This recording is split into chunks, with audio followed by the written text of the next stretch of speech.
Chapter 15. How to Outwit the 6 Ghosts of Fear. Take inventory of yourself as you read this closing chapter and find out how many of the ghosts are standing in your way. Before you can put any portion of this philosophy into successful use, your mind must be prepared to receive it. The preparation is not difficult. It begins with study, analysis, and understanding of 3 enemies which you shall have to clear out. These are indecision, doubt, and fear. The 6th sense will never function while these 3 negatives or any of them remain in your mind. The members of this unholy trio are closely related. Where one is found, the other 2 are close at hand. Indecision is the seedling of fear. Remember this as you read. Indecision crystallizes into doubt. The 2 blend and become fear. The blending process often is slow. This is one reason why these 3 enemies are so dangerous. They germinate and grow without their presence being observed. The remainder of this chapter describes an end which must be attained before the philosophy as a whole can be put into practical use. It also analyzes a condition which has, but lately, reduced huge numbers of people to poverty, and it states a truth which must be understood by all who accumulate riches, whether measured in terms of money or a state of mind of far greater value than money. The purpose of this chapter is to turn the spotlight of attention upon the cause and the cure of the 6 basic fears. Before we can master an enemy, we must know its name, its habits, and its place of abode. As you read, analyze yourself carefully and determine which, if any, of the 6 common fears have attached themselves to you. Do not be deceived by the habits of these subtle enemies. Sometimes they remain hidden in the subconscious mind, where they are difficult to locate and still more difficult to eliminate. The 6 basic fears. There are 6 basic fears, with some combination of which every human suffers at one time or another. Most people are fortunate if they do not suffer from the entire 6. Named in the order of their most common appearance, they are the fear of poverty, the fear of criticism, the fear of ill health. These 3 are at the bottom of most of one's worries. The next 3 are the fear of loss of love of someone, the fear of old age, the fear of death. All other fears are of minor importance. They can be grouped under these 6 headings. The prevalence of these fears as a curse to the world runs in cycles. For almost 6 years, while the Depression was on, we floundered in the cycle of fear of poverty. During the World War, we were in the cycle of fear of death. Just following the war, we were in the cycle of fear of ill health, as evidenced by the epidemic of disease which spread itself all over the world. Fears are nothing more than states of mind. One state of mind is subject to control and direction. Physicians, as everyone knows, are less subject to attack by disease than ordinary laymen, for the reason that physicians do not fear disease. Physicians, without fear or hesitation, have been known to physically contact hundreds of people daily who were suffering from such contagious diseases as smallpox without becoming infected. Their immunity against the disease consisted largely, if not solely, in their absolute lack of fear. Man can create nothing which he does not first conceive in the form of an impulse of thought. Following this statement comes another of still greater importance, namely, man's thought impulses begin immediately to translate themselves into their physical equivalent, whether those thoughts are voluntary or involuntary. Thought impulses which are picked up through the ether by mere chance, thoughts which have been released by other minds, may determine one's financial, business, professional, or social destiny just as surely as do the thought impulses which one creates by intent and design. We are here laying the foundation for the presentation of a fact of great importance to the person who does not understand why some people appear to be lucky, while others of equal or greater ability, training, experience, and brain capacity seem destined to ride with misfortune. This fact may be explained by the statement that every human being has the ability to completely control his own mind, and with this control, obviously, every person may open his mind to the tramp thought impulses which are being released by other brains, or close the doors tightly and admit only thought impulses by his own choice. Nature has endowed man with absolute control over but one thing, and that is thought. This fact, coupled with the additional fact that everything which man creates begins in the form of thought, leads one very near to the principle by which fear may be mastered. If it is true that all thought has a tendency to clothe itself in its physical equivalent, and this is true beyond any reasonable room for doubt, it is equally true that thought impulses of fear and poverty can be translated into terms of courage and financial gain. The people of America began to think of poverty following the Wall Street crash of 1929. Slowly but surely that mass thought was crystallized into its physical equivalent, which was known as a depression. This had to happen. It is in conformity with the laws of nature. The fear of poverty. There can be no compromise between poverty and riches. The two roads that lead to poverty and riches travel in opposite directions. If you want riches, you must refuse to accept any circumstance that leads towards poverty. The word riches here is used in its broadest sense, meaning financial, spiritual, mental, and material estates. The starting point of the path that leads to riches is desire. In Chapter 1, you received full instructions for the proper use of desire. In this chapter, on fear, you have complete instructions for preparing your mind to make practical use of desire. Here, then, is the place to give yourself a challenge which will definitely determine how much of this philosophy you have absorbed. Here is the point at which you can turn prophet and foretell accurately what the future holds in store for you. If, after reading this chapter, you are willing to accept poverty, you may as well make up your mind to receive poverty. This is one decision you cannot avoid. If you demand riches, determine what form and how much will be required to satisfy you. You know the road that leads to riches. You have been given a road map which, if followed, will keep you on that road. If you neglect to make the start or stop before you arrive, no one will be to blame but you. This responsibility is yours. No alibi will save you from accepting the responsibility if you now fail or refuse to demand riches of life, because the acceptance calls for but one thing, incidentally, the only thing you can control, and that is a state of mind. A state of mind is something that one assumes. It cannot be purchased. It must be created.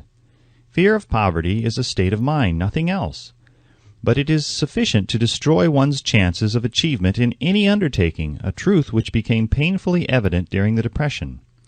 This fear paralyzes the faculty of reason, destroys the faculty of imagination, kills off self-reliance, undermines enthusiasm, discourages initiative, leads to uncertainty of purpose, encourages procrastination, wipes out enthusiasm, and makes self-control an impossibility. It takes the charm from one's personality, destroys the possibility of accurate thinking, diverts concentration of effort, it masters persistence, turns the willpower into nothingness, destroys ambition, beclouds the memory, and invites failure in every conceivable form. It kills love and assassinates the finer emotions of the heart, discourages friendship and invites disaster in 100 forms, leads to sleeplessness, misery, and unhappiness.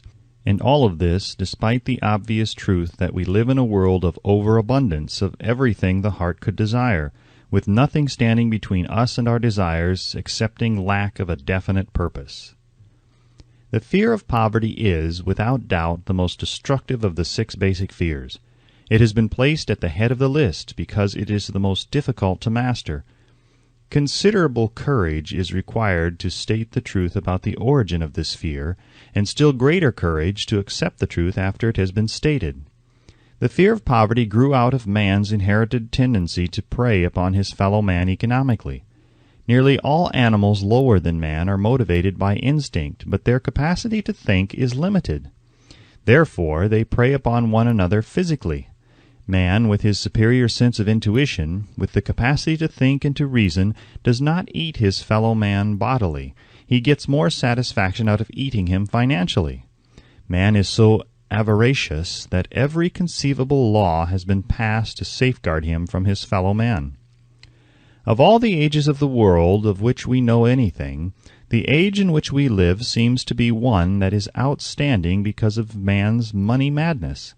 A man is considered less than the dust of the earth unless he can display a fat bank account. But if he has money, never mind how he acquired it. He is a king or a big shot. He is above the law. He rules in politics. He dominates in business, and the whole world about him bows in respect when he passes. Nothing brings man so much suffering and humility as poverty. Only those who have experienced poverty understand the full meaning of this. It is no wonder that man fears poverty.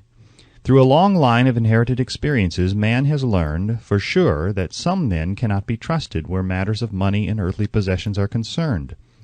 This is a rather stinging indictment, the worst part of it being that it is true. The majority of marriages are motivated by the wealth possessed by one or both of the contracting parties. It is no wonder, therefore, that the divorce courts are busy.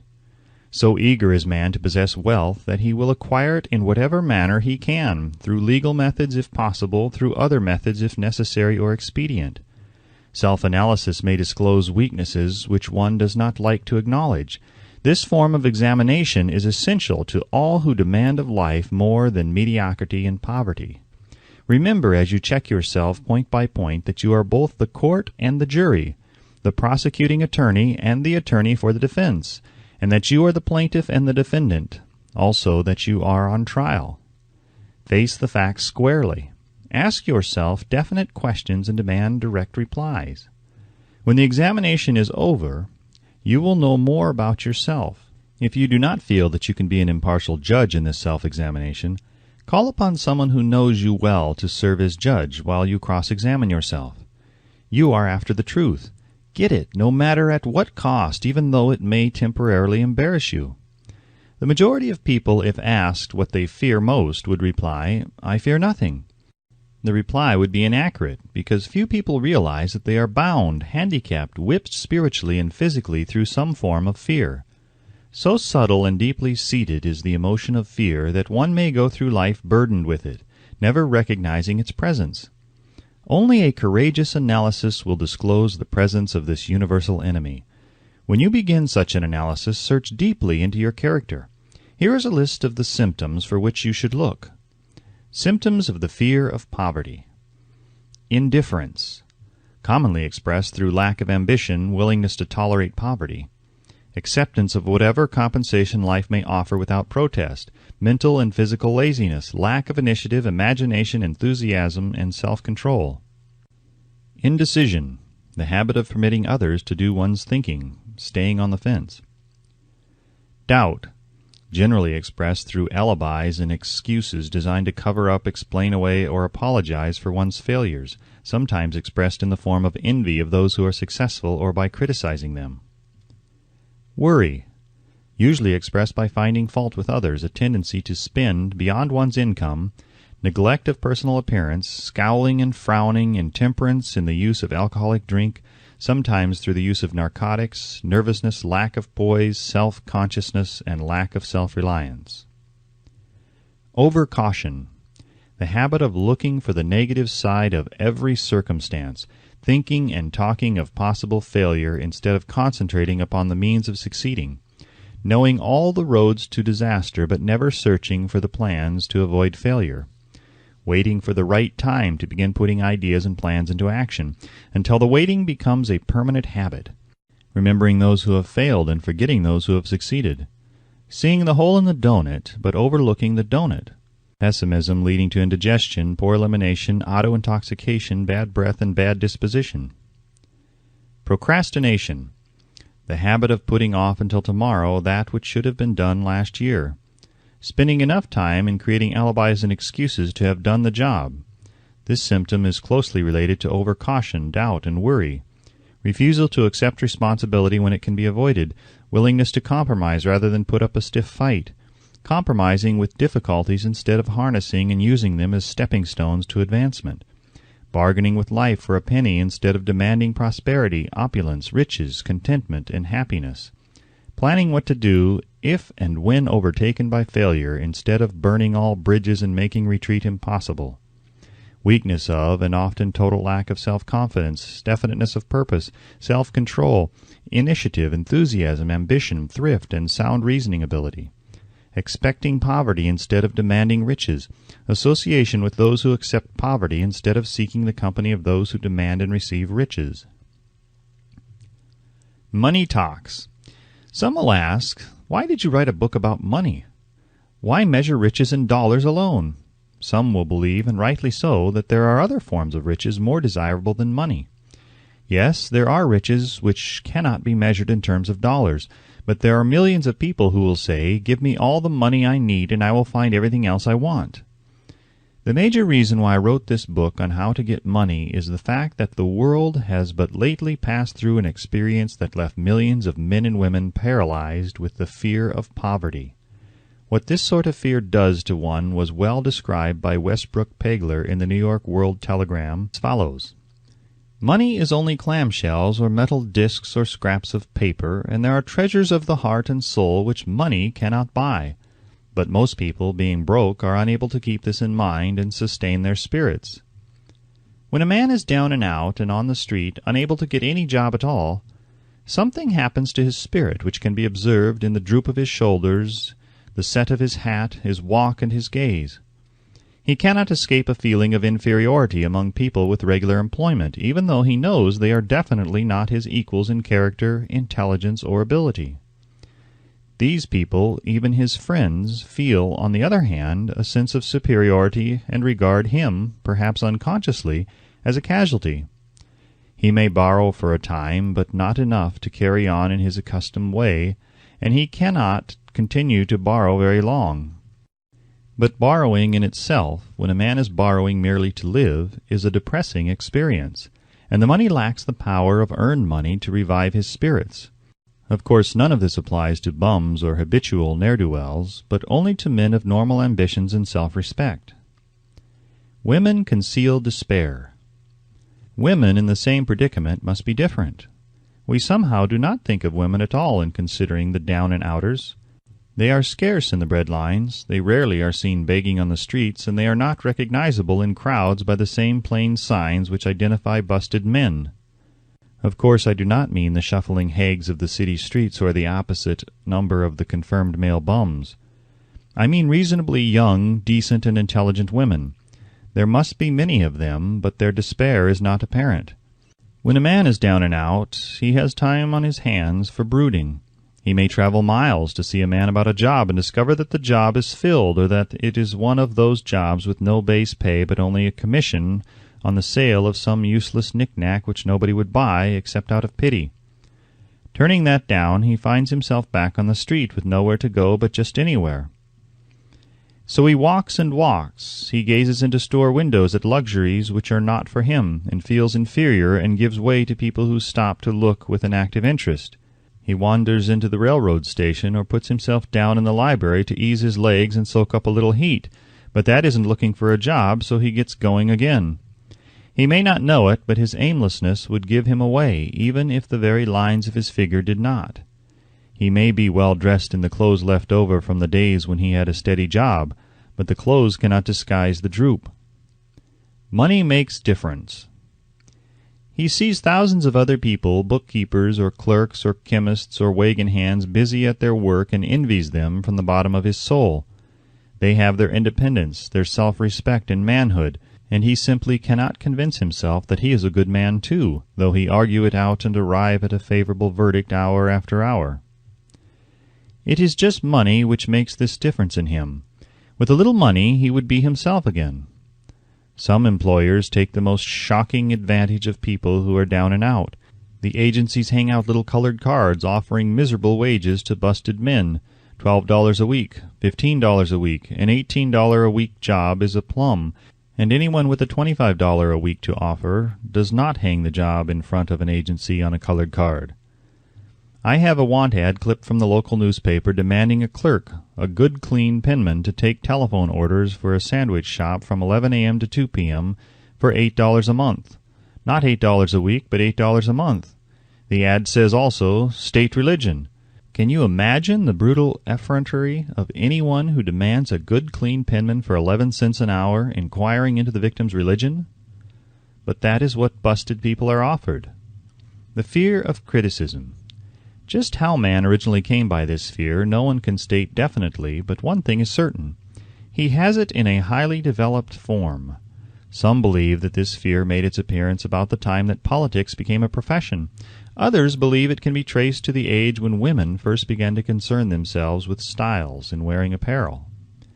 The author, being neither a humorist nor a prophet, is inclined to attribute the basic fear of criticism to that part of man's inherited nature which prompts him not only to take away his fellow man's goods and wares, but to justify his action by criticism of his fellow man's character. It is a well-known fact that a thief will criticize the man from whom he steals, that politicians seek office not by displaying their own virtues and qualifications, but by attempting to besmirch their opponents. The fear of criticism takes on many forms, the majority of which are petty and trivial. Men obviously fear criticism, but it must not be supposed that women are free from this fear. If any woman claims to be superior to man with reference to this fear, ask her to walk down the street wearing a hat of the vintage of 1890. The astute manufacturers of clothing have not been slow to capitalize this basic fear of criticism, with which all mankind has been cursed. Every season the styles in many articles of wearing apparel change. Who establishes the styles? Certainly not the purchaser of clothing, but the manufacturer. Why does he change styles so often? The answer is obvious. He changes the styles so he can sell more clothes. For the same reason, the manufacturers of automobiles, with a few rare and very sensible exceptions, change styles of models every season. No man wants to drive an automobile which is not of the latest style, although the older model may actually be the better car. We have been describing the manner in which people behave under the influence of fear of criticism, as applied to the small and petty things of life. Let us now examine human behavior when this fear affects people in connection with the more important events of human relationship. Take, for example, practically any person who has reached the age of mental maturity, from 35 to 40 years of age as a general average, and if you could read the secret thoughts of his mind, you would find a very decided disbelief in most of the fables taught by the majority of the dogmatists and theologians of a few decades back. Not often, however, you will find a person who has the courage to openly state his belief on this subject. Most people will, if pressed far enough, tell a lie rather than admit that they do not believe the stories associated with that form of religion which held people in bondage prior to the age of scientific discovery and education. Why does the average person, even in this day of enlightenment, shy away from denying his belief in the fables which were the basis of most of the religions a few decades ago? The answer is because of the fear of criticism. Men and women have been burned at the stake for daring to express disbelief in ghosts. It is no wonder we have inherited a consciousness which makes us fear criticism. The time was, and not so far in the past, when criticism carried severe punishments. It still does in some countries. The fear of criticism robs man of his initiative, destroys his power of imagination, limits his individuality, takes away his self-reliance, and does him damage in 100 other ways. Parents often do their children irreparable injury by criticizing them. The mother of one of my boyhood chums used to punish him with a switch almost daily, always completing the job with the statement, "You'll land in the penitentiary before you are 20. He was sent to a reformatory at the age of 17. Criticism is one form of service of which everyone has too much. Everyone has a stock of it which is handed out gratis, whether called for or not. One's nearest relatives often are the worst offenders. It should be recognized as a crime. In reality, it is a crime of the worst nature. For any parent to build inferiority complexes in the mind of a child through unnecessary criticism. Employers who understand human nature get the best there is in men, not by criticism, but by constructive suggestion. Parents may accomplish the same results with their children. Criticism will plant fear in the human heart or resentment, but it will not build love or affection. Symptoms of the fear of criticism.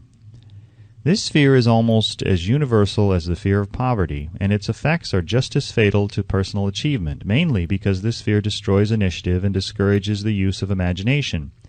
The major symptoms of the fear are anxiousness, generally expressed through nervousness, timidity in conversation and in meeting strangers, awkward moments of the hands and limbs, shifting of the eyes. Lack of poise. expressed through lack of voice control, nervousness in the presence of others, poor posture of body, poor memory. Personality. Lacking in firmness of decision, personal charm, and the ability to express opinions definitely. The habit of sidestepping issues instead of meeting them squarely, agreeing with others without careful examination of their opinions. Inferiority complex. The habit of expressing self-approval by word of mouth and by actions as a means of covering up a feeling of inferiority. Using big words to impress others, often without knowing the real meaning of the words.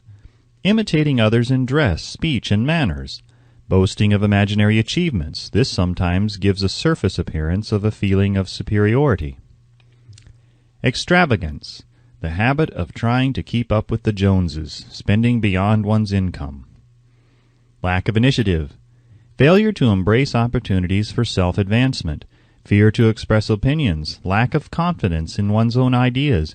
Giving evasive answers to questions asked by superiors. Hesitancy of manner and speech, deceit in both words and deeds. Lack of ambition. Mental and physical laziness, lack of self-assertion, slowness in reaching decisions, easily influenced by others, the habit of criticizing others behind their backs and flattering them to their faces, the habit of accepting defeat without protest, quitting an undertaking when opposed by others, suspicious of other people without cause, lacking in tactfulness of manner and speech, unwillingness to accept the blame for mistakes. The fear of ill health. This fear may be traced to both physical and social heredity. It is closely associated as to its origin with the causes of fear of old age and the fear of death, because it leads one closely to the border of terrible worlds of which man knows not, but concerning which he has been taught some discomforting stories. The opinion is somewhat general, also, that certain unethical people engaged in the business of selling health have had not a little to do with keeping alive the fear of ill health. In the main, man fears ill health because of the terrible pictures which have been planted in his mind of what may happen if death should overtake him. He also fears it because of the economic toll which it may claim. A reputable physician estimated that 75% of all people who visit physicians for professional service are suffering with hypochondria, imaginary illness. It has been shown most convincingly that the fear of disease, even where there is not the slightest cause for fear, often produces the physical symptoms of the disease feared. Powerful and mighty is the human mind. It builds or it destroys. During the flu epidemic which broke out during the World War, the mayor of New York City took drastic steps to check the damage which people were doing themselves through their inherent fear of ill health. He called in the newspaper men and said to them, "Gentlemen, I feel it is necessary to ask you not to publish any scare headlines concerning the flu epidemic. Unless you cooperate with me, we will have a situation which we cannot control." The newspapers quit publishing stories about the flu, and within 1 month the epidemic had been successfully checked. Through a series of experiments conducted some years ago, it was proved that people may be made ill by suggestion. We conducted this experiment by causing 3 acquaintances to visit the victims, each of whom asked the question, "What ails you? You look terribly ill." The first questioner usually provoked a grin and a nonchalant, "Oh, nothing, I'm all right," from the victim. The second questioner usually was answered with the statement, "I don't know exactly, but I do feel badly." The third questioner was usually met with the frank admission that the victim was actually feeling ill. Try this on an acquaintance if you doubt that it will make him uncomfortable, but do not carry the experiment too far. There is a certain religious sect whose members take vengeance upon their enemies by the hexing method. They call it placing a spell on the victim. There is overwhelming evidence that disease sometimes begins in the form of negative thought impulse.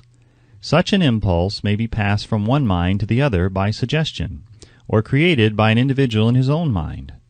A man who was blessed with more wisdom than this incident might indicate once said, "When anyone asks me how I feel, I always want to answer by knocking him down." Doctors send patients into new climates for their health, because a change of mental attitude is necessary. The seed of fear of ill health lives in every human mind. Worry, fear, discouragement, disappointment in love and business affairs cause this seed to germinate and grow. The recent business depression kept the doctors on the run because every form of negative thinking may cause ill health. Disappointments in business and in love stand at the head of the list of causes of fear of ill health. Symptoms of the fear of ill health.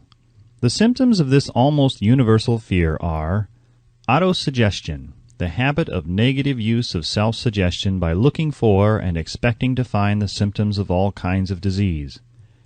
Enjoying imaginary illness and speaking of it as being real. The habit of trying all fads and isms recommended by others as having therapeutic value.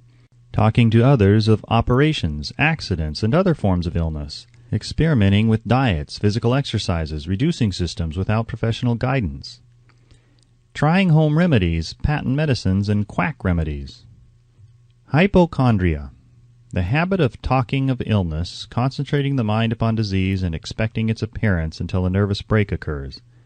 Nothing that comes in bottles can cure this condition. It is brought on by negative thinking, and nothing but positive thought can effect a cure. Hypochondria, a medical term for imaginary disease, is said to do as much damage on occasion as the disease one fears might do. Most so-called cases of nerves comes from imaginary illness. Exercise. Fear of ill health often interferes with proper physical exercise and results in overweight by causing one to avoid outdoor life. Susceptibility. Fear of ill health breaks down nature's body resistance and creates a favorable condition for any form of disease one may contact.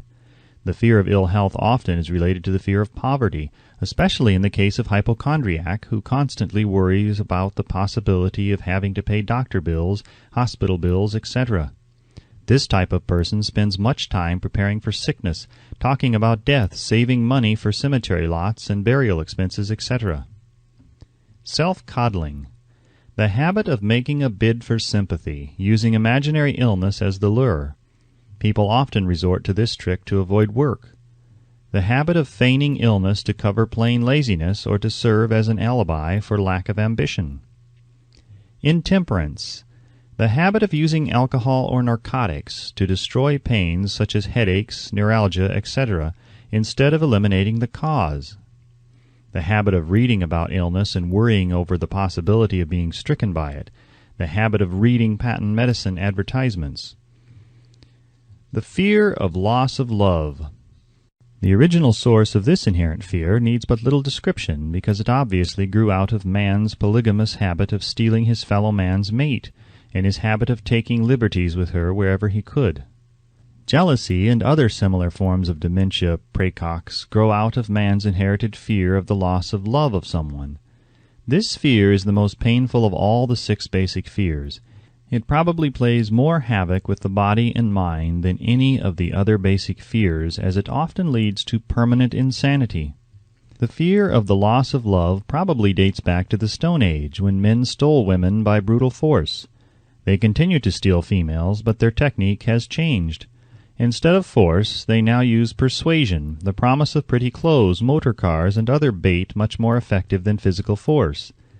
Man's habits are the same as they were at the dawn of civilization, but he expresses them differently. Careful analysis has shown that women are more susceptible to this fear than men. This fact is easily explained. Women have learned from experience that men are polygamous by nature, that they are not to be trusted in the hands of rivals. Symptoms of the fear of loss of love. The distinguishing symptoms of this fear are jealousy, the habit of being suspicious of friends and loved ones without any reasonable evidence of sufficient grounds. Jealousy is a form of dementia praecox, which sometimes becomes violent without the slightest cause.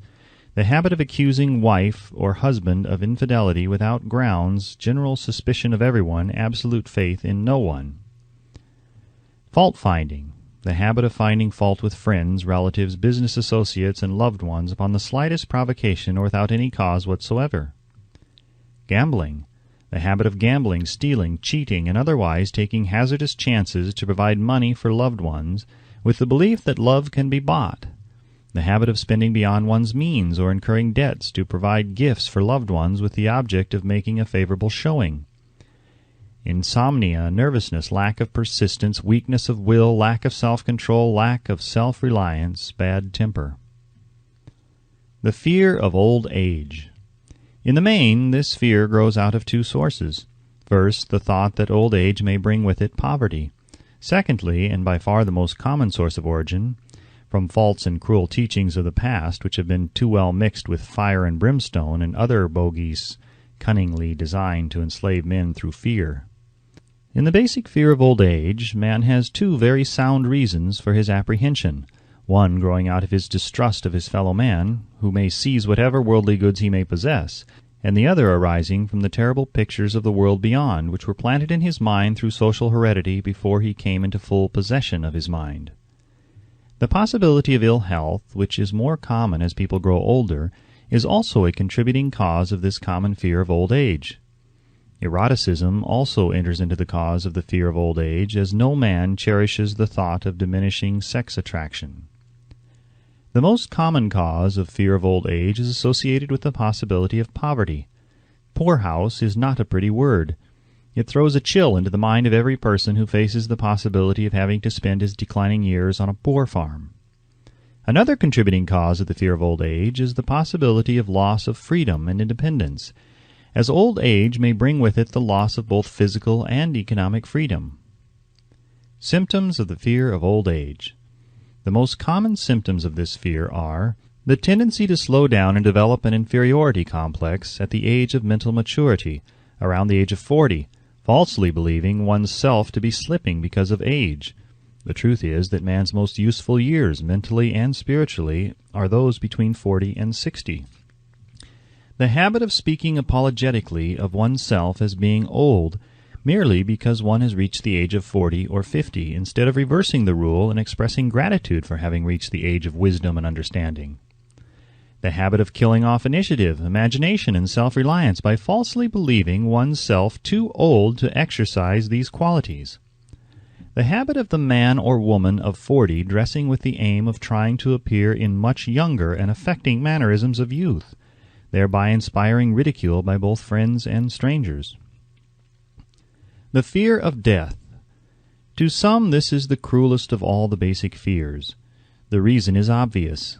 The terrible pangs of fear associated with the thought of death, in the majority of cases, may be charged directly to religious fanaticism. So-called heathen are less afraid of death than the more civilized. For hundreds of millions of years, man has been asking the still unanswered questions: whence and whither? Where did I come from, and where am I going? During the darker ages of the past, the more cunning and crafty were not slow to offer the answer to these questions for a price. Witness now the major source of origin of the fear of death. Come into my tent, embrace my faith, accept my dogmas, and I will give you a ticket that will admit you straightway into heaven when you die, cries a leader of sectarianism. Remain out of my tent, says the same leader, and may the devil take you and burn you throughout eternity. Eternity is a long time. Fire is a terrible thing. The thought of eternal punishment with fire not only causes man to fear death, it often causes him to lose his reason. It destroys interest in life and makes happiness impossible. During my research, I reviewed a book entitled A Catalogue of the Gods, in which were listed the 30,000 gods which man has worshipped. Think of it! 30,000 of them, represented by everything from a crawfish to a man. It is little wonder that men have become frightened at the approach of death. While the religious leader may not be able to provide safe conduct into heaven, nor by lack of such provision allow the unfortunate to descend into hell, the possibility of the latter seems so terrible that the very thought of it lays hold of the imagination in such a realistic way that it paralyzes reason and sets up the fear of death. In truth, no man knows, and no man has ever known, what heaven or hell is like, nor does any man know if either place actually exists. This lack of positive knowledge opens the door of the human mind to the charlatan, so he may enter and control that mind with his stock of legerdemain and various brands of pious fraud and trickery. The fear of death is not as common now as it was during the age when there were no great colleges and universities. Men of science have turned the spotlight of truth upon the world, and this truth is rapidly freeing men and women from this terrible fear of death. The young men and young women who attend the colleges and universities are not easily impressed by fire and brimstone. Through the aid of biology, astronomy, geology, and other related sciences, the fear of the Dark Ages, which gripped the minds of men and destroyed their reason, has been dispelled. Insane asylums are filled with men and women who have gone mad because of the fear of death. This fear is useless. Death will come, no matter what anyone may think about it. Accept it as a necessity and pass the thought out of your mind. It must be a necessity, or it would not come to at all. Perhaps it is not as bad as it has been pictured. The entire world is made up of only two things, energy and matter. In elementary physics we learn that neither matter nor energy, the only two realities known to man, can be created nor destroyed. Both matter and energy can be transformed, but neither can be destroyed. Life is energy, if it is anything. If neither energy nor matter can be destroyed, of course life cannot be destroyed. Life, like other forms of energy, may be passed through various processes of transition or change, but it cannot be destroyed. Death is mere transition. If death is not mere change or transition, then nothing comes after death except a long, eternal, peaceful sleep, and sleep is nothing to be feared. Thus you may wipe out forever the fear of death. Symptoms of the fear of death. The general symptoms of this fear are the habit of thinking about dying instead of making the most of life, due generally to lack of purpose or lack of a suitable occupation. This fear is more prevalent among the aged, but sometimes the more youthful are victims of it. The greatest of all remedies for the fear of death is a burning desire for achievement, backed by useful service to others. A busy person seldom has time to think about dying. He finds life too thrilling to worry about death. Sometimes the fear of death is closely associated with the fear of poverty, where one's death would leave loved ones poverty-stricken. In other cases, the fear of death is caused by illness and the consequent breaking down of physical body resistance. The commonest causes of the fear of death are ill health, poverty, lack of appropriate occupation, disappointment over love, insanity, and religious fanaticism. Old man worry. Worry is a state of mind based upon fear. It works slowly but persistently. It is insidious and subtle. Step by step it digs itself in until it paralyzes one's reasoning faculty, destroys self-confidence and initiative. Worry is a form of sustained fear caused by indecision, and therefore it is a state of mind which can be controlled. An unsettled mind is helpless. Indecision makes an unsettled mind. Most individuals lack the willpower to reach decisions promptly and to stand by them after they have been made, even during normal business conditions. During periods of economic unrest, such as the world recently experienced, the individual is handicapped, not alone by his inherent nature to be slow at reaching decisions, but he is influenced by the indecision of others around him who have created a state of mass indecision. During the Depression, the whole atmosphere all over the world was filled with pharynxa and worryitis, the two mental disease germs which began to spread themselves after the Wall Street frenzy in 1929. There is only one known antidote for these germs. It is the habit of prompt and firm decision. Moreover, it is an antidote which every individual must apply for himself. We do not worry over conditions once we have reached a decision to follow a definite line of action. I once interviewed a man who was to be electrocuted 2 hours later. The condemned man was the calmest of some 8 men who were in the death cell with him. His calmness prompted me to ask him how it felt to know that he was going into eternity in a short while. With a smile of confidence on his face, he said, "It feels fine. Just think, brother, my troubles will soon be over. I have had nothing but trouble all my life. It has been a hardship to get food and clothing. Soon I will not need these things. I have felt fine ever since I learned for certain that I must die. I made up my mind then to accept my fate in good spirit." As he spoke, he devoured a dinner of proportions sufficient for 3 men, eating every mouthful of the food brought to him, and apparently enjoying it as much as if no disaster awaited him. Decision gave this man resignation to his fate. Decision can also prevent one's acceptance of undesired circumstances. The 6 basic fears become translated into a state of worry through indecision. Relieve yourself forever of the fear of death by reaching a decision to accept death as an inescapable event. Whip the fear of poverty by reaching a decision to get along with whatever wealth you can accumulate without worry. Put your foot upon the neck of the fear of criticism by reaching a decision not to worry about what other people think, do, or say. Eliminate the fear of old age by reaching a decision to accept it, not as a handicap, but as a great blessing which carries with it wisdom, self-control, and understanding not known to youth. Acquit yourself of the fear of ill health by the decision to forget symptoms. Master the fear of loss of love by reaching a decision to get along without love, if that is necessary. Kill the habit of worry in all its forms by reaching a general blanket decision that nothing which life has to offer is worth the price of worry. With this decision will come poise, peace of mind, and calmness of thought, which will bring happiness. A man whose mind is filled with fear not only destroys his own chances of intelligent action, but he transmits these destructive vibrations to the minds of all who come into contact with him, and destroys also their chances. Even a dog or a horse knows when its master lacks courage. Moreover, a dog or horse will pick up the vibrations of fear thrown off by its master and behave accordingly. Lower down the line of intelligence in the animal kingdom, one finds the same capacity to pick up the vibrations of fear. A honeybee immediately senses fear in the mind of a person for reasons unknown. A bee will sting the person whose mind is releasing vibrations of fear much more readily than it will molest the person whose mind registers no fear. The vibrations of fear pass from one mind to another just as quickly and surely as the sound of the human voice passes from the broadcasting station to the receiving set of a radio, and by the selfsame medium. Mental telepathy is a reality.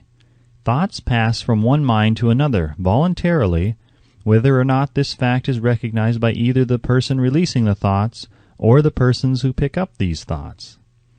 The person who gives expression by word of mouth to negative or destructive thoughts is practically certain to experience the results of those words in the form of a destructive kickback. The release of destructive thought impulses alone, without the aid of words, produces also a kickback, in more ways than one. First of all, and perhaps most important to be remembered, the person who releases thoughts of a destructive nature must suffer damage through the breaking down of the faculty of creative imagination. Secondly, the presence in the mind of any destructive emotion develops a negative personality which repels people and often converts them into antagonists. The third source of damage to the person who entertains or releases negative thoughts lies in this significant fact. These thought impulses are not only damaging to others, but they embed themselves in the subconscious mind of the person releasing them, and there become a part of his character. One is never through with a thought merely by releasing it. When a thought is released, it spreads in every direction through the medium of the ether, but it also plants itself permanently in the subconscious mind of the person releasing it. Your business in life is, presumably, to achieve success. To be successful, you must find peace of mind, acquire the material needs of life, and above all, attain happiness. All of these evidences of success begin in the form of thought impulses.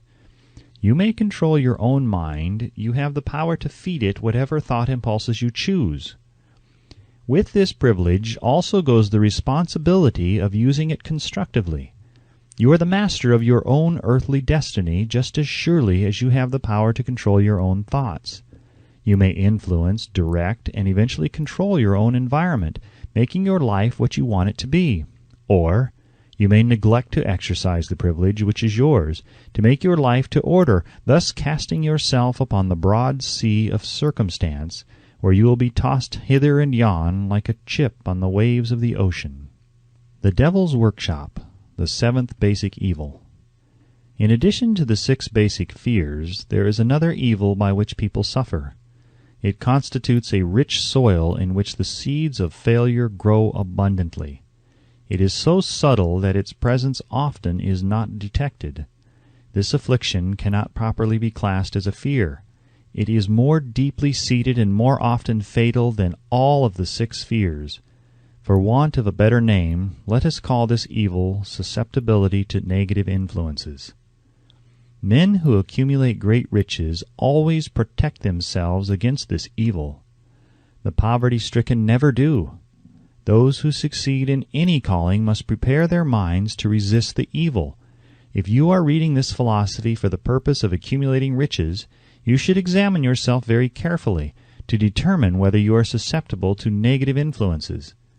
If you neglect this self-analysis, you will forfeit your right to attain the object of your desires. Make the analysis searching.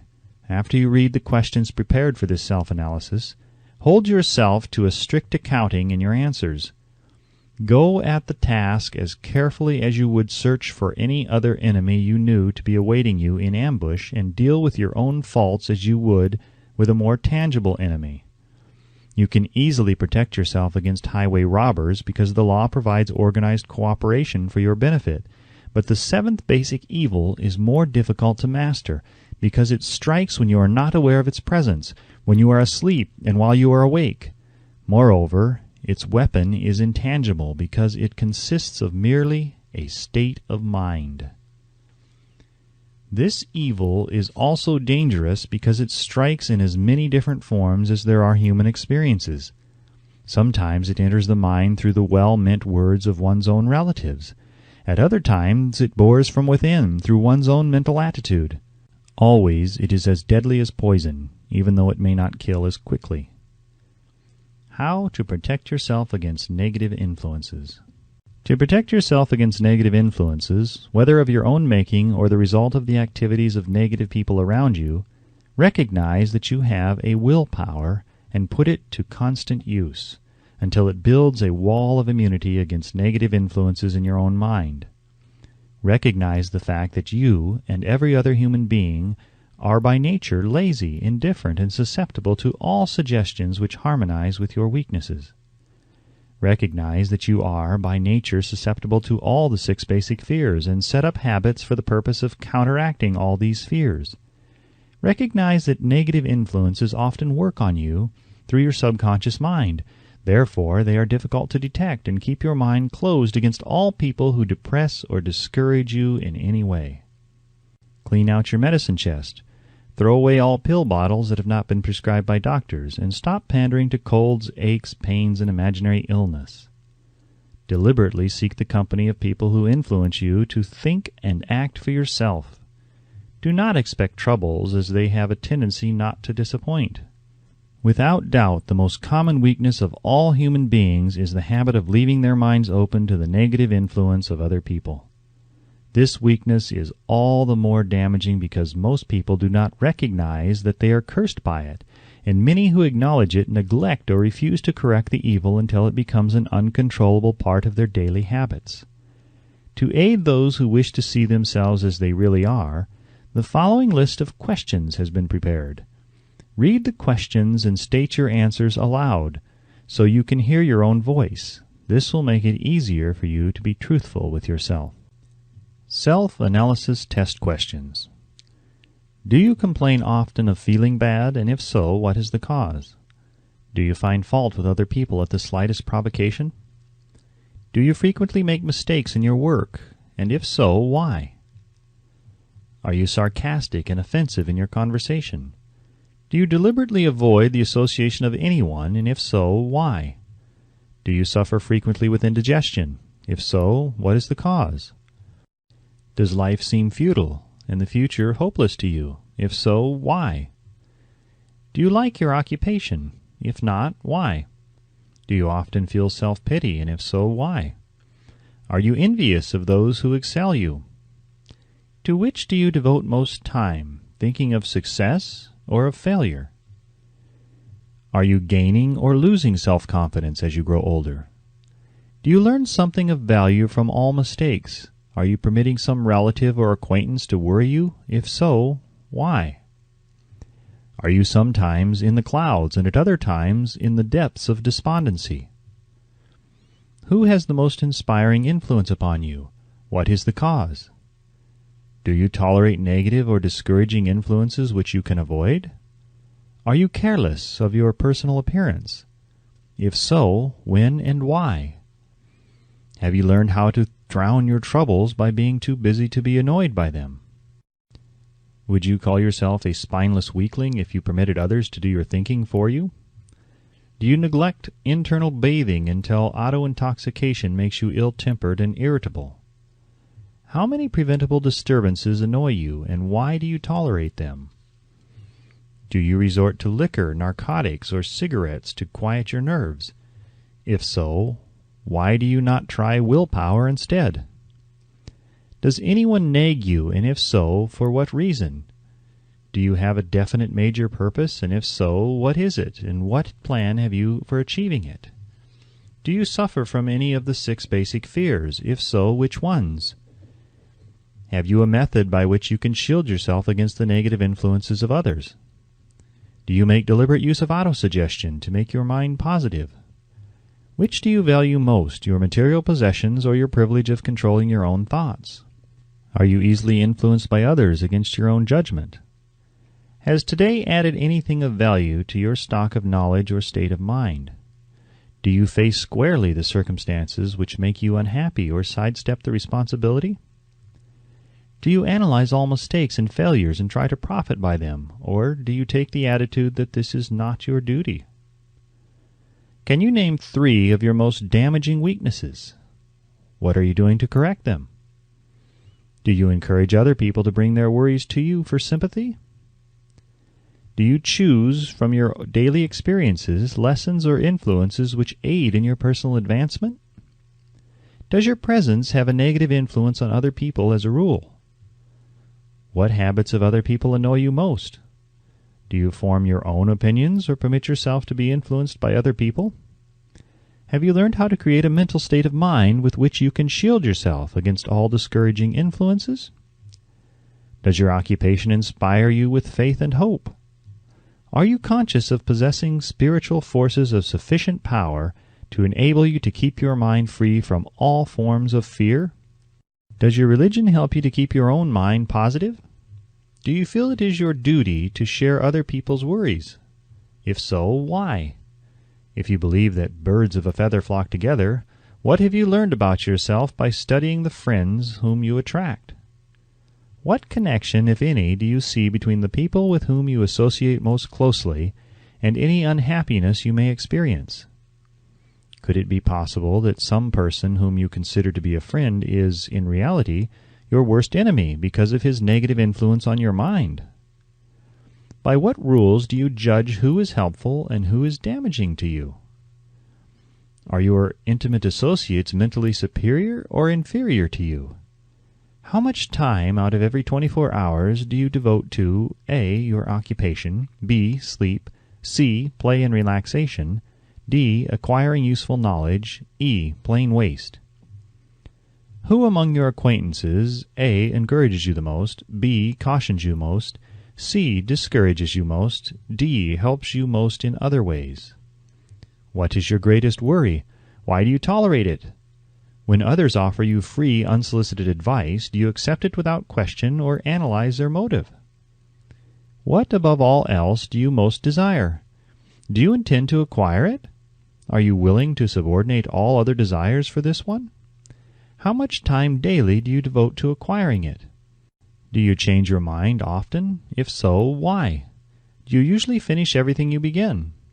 Are you easily impressed by other people's business or professional titles, college degrees, or wealth? Are you easily influenced by what other people think or say of you? Do you cater to people because of their social or financial status? Whom do you believe to be the greatest person living? In what respect is this person superior to yourself? How much time have you devoted to studying and answering these questions? At least 1 day is necessary for the analysis and the answering of the entire list. If you have answered all these questions truthfully, you know more about yourself than the majority of people. Study the questions carefully, come back to them once each week for several months, and be astounded at the amount of additional knowledge of great value to yourself you will have gained by the simple method of answering the questions truthfully. If you are not certain concerning the answers to some of the questions, seek the counsel of those you know well, especially those who have no motive in flattering you, and see yourself through their eyes. The experience will be astonishing. You have absolute control over but one thing, and that is your thoughts. This is the most significant and inspiring of all facts known to man. It reflects man's divine nature. This divine prerogative is the sole means by which you may control your own destiny. If you fail to control your own mind, you may be sure you will control nothing else. If you must be careless with your possessions, let it be in connection with material things. Your mind is your spiritual estate. Protect and use it with the care to which divine royalty is entitled. You were given a will power for this purpose. Unfortunately, there is no legal protection against those who, either by design or ignorance, poison the minds of others by negative suggestion. This form of destruction should be punishable by heavy legal penalties, because it may and often does destroy one's chances of acquiring material things which are protected by law. Men with negative minds tried to convince Thomas A. Edison that he could not build a machine that would record and reproduce the human voice, because, they said, no one else had ever produced such a machine. Edison did not believe them. He knew that the mind could produce anything the mind could conceive and believe, and that knowledge was the thing that lifted the great Edison above the common herd. Men with negative minds told F. W. Woolworth he would go broke trying to run a store on 5 and 10 cent sales. He did not believe them. He knew that he could do anything within reason if he backed his plans with faith. Exercising his right to keep other men's negative suggestions out of his mind, he piled up a fortune of more than $100 million. Men with negative minds told George Washington he could not hope to win against the vastly superior forces of the British, but he exercised his divine right to believe. Therefore, this book was published under the protection of the Stars and Stripes, while the name of Lord Cornwallis has been all but forgotten. Doubting Thomases scoffed scornfully when Henry Ford tried out his first crudely built automobile on the streets of Detroit. Some said the thing never would become practical. Others said no one would pay money for such a contraption. Ford said, "I'll belt the earth with dependable motor cars," and he did. His decision to trust his own judgment has already piled up a fortune far greater than the next 5 generations of his descendants can squander.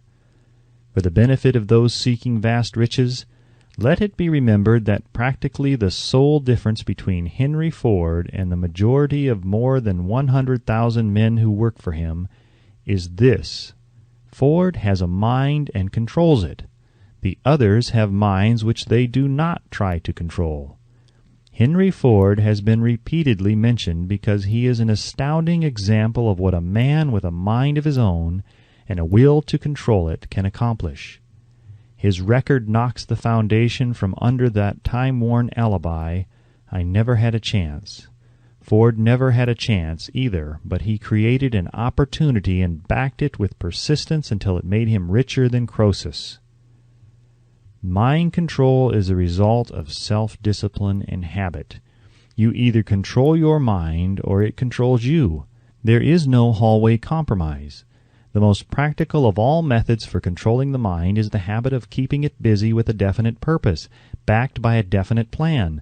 Study the record of any man who achieves noteworthy success, and you will observe that he has control over his own mind, moreover that he exercises that control and directs it toward the attainment of definite objectives. Without this control, success is not possible. 57 Famous Alibis by Old Man If. People who do not succeed have one distinguishing trait in common. They know all the reasons for failure, and have what they believe to be airtight alibis to explain away their own lack of achievement. Some of these alibis are clever, and a few of them are justifiable by the facts. But alibis cannot be used for money. The world wants to know only one thing: have you achieved success? A character analyst compiled a list of the most commonly used alibis. As you read the list, examine yourself carefully and determine how many of these alibis, if any, are your own property. Remember, too, the philosophy presented in this book makes every one of these alibis obsolete. If I didn't have a wife and family, if I had enough pull, if I had money, if I had a good education, if I could get a job, if I had good health, if only I had time, if times were better, if other people understood me, if conditions around me were only different, if I could live my life over again, if I did not fear what they would say, if I had been given a chance, if I now had a chance, if other people didn't have it in for me, if nothing happens to stop me, if I were only younger, if I could only do what I want, if I had been born rich, if I could meet the right people, if I had the talent that some people have, if I dared assert myself, if I only had embraced past opportunities, if people didn't get on my nerves, if I didn't have to keep house and look after the children, if I could save money, if the boss only appreciated me, if I only had somebody to help me, if my family understood me, if I lived in a big city, if I could just get started, if I were only free, if I had the personality of some people, if I were not so fat, if my talents were known, if I could just get a break, if I could only get out of debt, if I hadn't failed, if I only knew how, if everybody didn't oppose me, if I didn't have so many worries, if I could marry the right person, if people weren't so dumb, if my family were not so extravagant, if I were sure of myself, if luck were not against me, if I had not been born under the wrong star, if it were not true that what is to be will be, if I did not have to work so hard, if I hadn't lost my money, if I lived in a different neighborhood, if I didn't have a past, if I only had a business of my own, if other people would only listen to me, if, and this is the greatest of all of them, I had the courage to see myself as I really am, I would find out what is wrong with me and correct it. Then I might have a chance to profit by my mistakes and learn something from the experience of others. For I know that there is something wrong with me, or I would now be where I would have been if I had spent more time analyzing my weaknesses and less time building alibis to cover them. Building alibis with which to explain away failure is a national pastime. The habit is as old as the human race and is fatal to success. Why do people cling to their pet alibis? The answer is obvious. They defend their alibis because they create them. A man's alibi is the child of his own imagination. It is human nature to defend one's own brainchild. Building alibis is a deeply rooted habit. Habits are difficult to break, especially when they provide justification for something we do. Plato had this truth in mind when he said, "The first and best victory is to conquer self. To be conquered by self is, of all things, the most shameful and vile."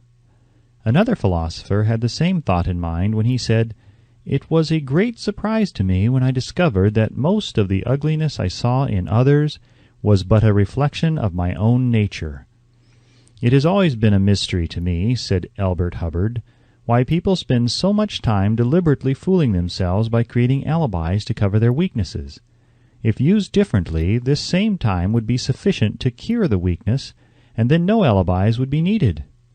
In parting, I would remind you that life is a checkerboard, and the player opposite you is time. If you hesitate before moving or neglect to move promptly, your men will be wiped off the board by time. You are playing against a partner who will not tolerate indecision. Previously, you may have had a logical excuse for not having forced life to come through with whatever you asked, but that alibi is now obsolete, because you are in possession of the master key that unlocks the door of life's bountiful riches. The master key is intangible, but it is powerful. It is the privilege of creating in your own mind a burning desire for a definite form of riches. There is no penalty for the use of the key, but there is a price you must pay if you do not use it. The price is failure. There is a reward of stupendous proportions if you put the key to use. It is the satisfaction that comes to all who conquer self and force life to pay whatever is asked. The reward is worthy of your effort. Will you make the start and be convinced? If we are related, said the immortal Emerson, we shall meet. In closing, may I borrow this thought and say, if we are related, we have, through these pages, met. The end.